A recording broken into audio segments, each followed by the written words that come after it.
We are knee-deep in a detective-style investigation as to whether or not Mark said Jesus was God. Our next piece of evidence is an Old Testament quote that Mark used, but it's been altered.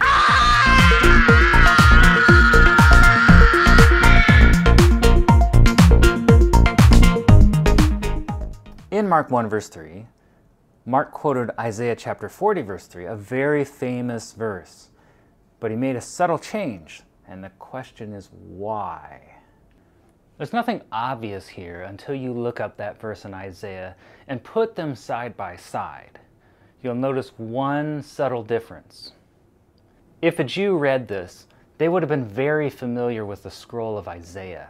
They studied it in school, most probably had it memorized. They wouldn't have been fooled. They knew Mark altered the quote, so they'd be compelled to try to figure out why.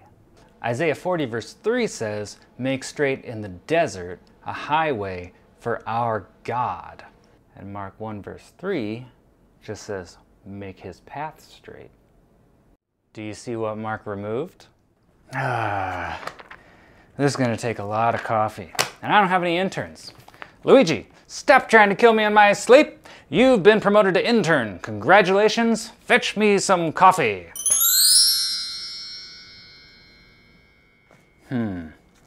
So it looks like Mark changed "make straight a highway for our God" to "make his path straight" to be about Jesus. So basically, Mark substituted Jesus in place of God in the Isaiah scripture.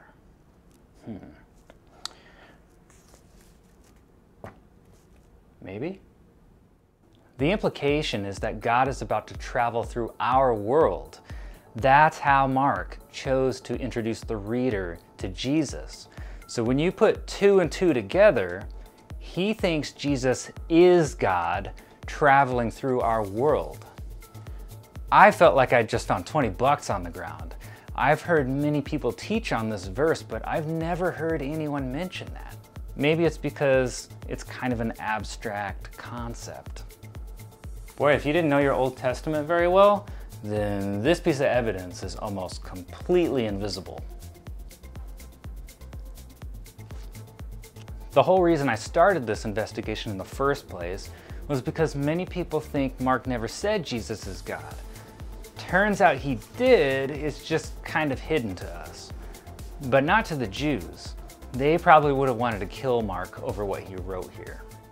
So I think we can safely say that Mark used this Old Testament passage to depict Jesus as divine. It just might not be as clear-cut as some people would want, but it still counts.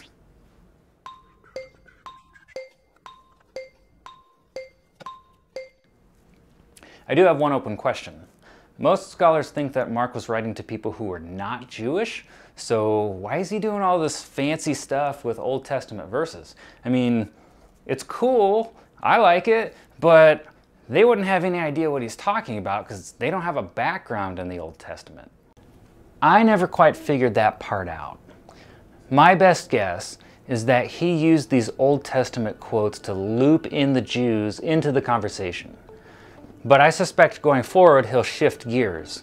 So I was interested to see how Mark would choose to speak to the Gentiles through the rest of his book. Their background was going to be Greek and Roman mythology, maybe even pagan writings. So would Mark use any of their stories to point to Jesus? And if he did, well, that would be brand new to a lot of people. Up next, investigating Jesus as a ghost. Did you say ghost?